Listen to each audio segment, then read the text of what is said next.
Hati-hati riya terselubung, ini penting. Khususnya dari sisi selfie dan narsis. Hati-hati. Karena selfie dalam urusan dunia akan menggiring kita untuk selfie dalam ibadah, dan itu real, terbukti. Orang yang terbiasa selfie ketika misalnya ke Paris, ke Dubai, ke Kuala Lumpur, maka mereka akan selfie di depan Ka'bah. Mereka akan selfie di depan kubur Nabi SAW. Orang yang hobi taruh status, begitu landing di Madinah, Madinah 6 IM, biar anda semua, biar yang lain tahu anda sedang di Madinah sekarang. Buat apa kita posting? Ini bisa jadi riya terselubung, sum'ah terselubung. Hati-hati dalam masalah ini. Saya pernah lihat ada orang tawaf begini, Rabbana atina fid dunya hasanah wa fil akhirati hasanah wa qina adzabannar. Kenapa di sebelah kanan? Karena kalau orang tawaf Ka'bahnya sebelah mana? Sebelah kiri, biar kelihatan. Nggak ada yang begini, jelek kan, backgroundnya nggak dapat. Subhanallah, jadi sebelah kanan. Buat apa? Biar semua orang tahu anda tawaf. Lalu kalau kita lagi jalan di Masjidil Haram, ada orang minta tolong kita fotokan dia lagi selfie. Lalu biasanya gaya selfie-nya gimana? Diangkat tangan, lalu belakangnya Ka'bah. Kan kebalik, harusnya kan doa hadap Ka'bah. Kenapa belakangnya Ka'bah? Karena kan backgroundnya nggak dapet. Makanya harus belakang, kebalik. Pak, kalau mau doa tuh hadap Ka'bah, jangan ngebelakangin Ka'bah. Ya nanti kan backgroundnya nggak dapet Pak Ustaz. Semua berantakan lah. Bayangkan orang sa'i masih sempat-sempat selfie di Marwah, masih sempat-sempat selfie di sofa. La haula wala quwata illa billah. Ini penyakit. Hati-hati dalam masalah. Dan narsis kan secara hurufat aja udah nggak sesuai dengan Islam. Makanya antum jangan narsis. Antum tahu narsis kan? Narsis ceritanya, biografinya dari apa? Dari Narsisus.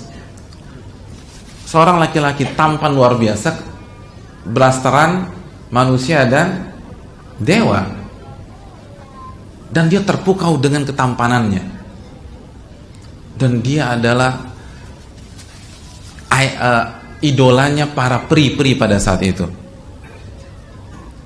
Dan di antara peri yang jatuh cinta sama dia adalah peri yang hanya bisa mengucapkan huruf terakhir dari sebuah kata.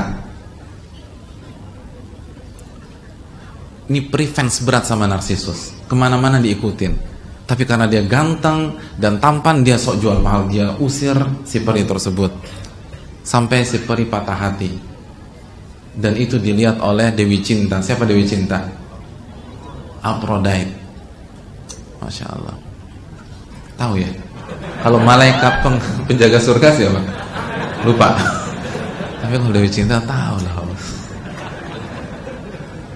Aphrodite marah. Akhirnya dipanahlah Narsisus sebagai hukuman. Apa virus yang diberikan? Dia akan tergila-gila dengan dirinya sendiri. Maka virus itu baru bereaksi ketika dia melihat sebuah danau atau sebuah danau yang jernih. Begitu dia cuci muka, dia lihat wajahnya sendiri, dia jatuh cinta dengan wajahnya tersebut. Saking terkagumnya, dia tidak beranjak, dia pelototin terus wajahnya sampai dia mati dengan cara seperti itu. Karena terpukau, nggak mau dia kehilangan kesempatan memandangi siapa? Wajah dia sendiri.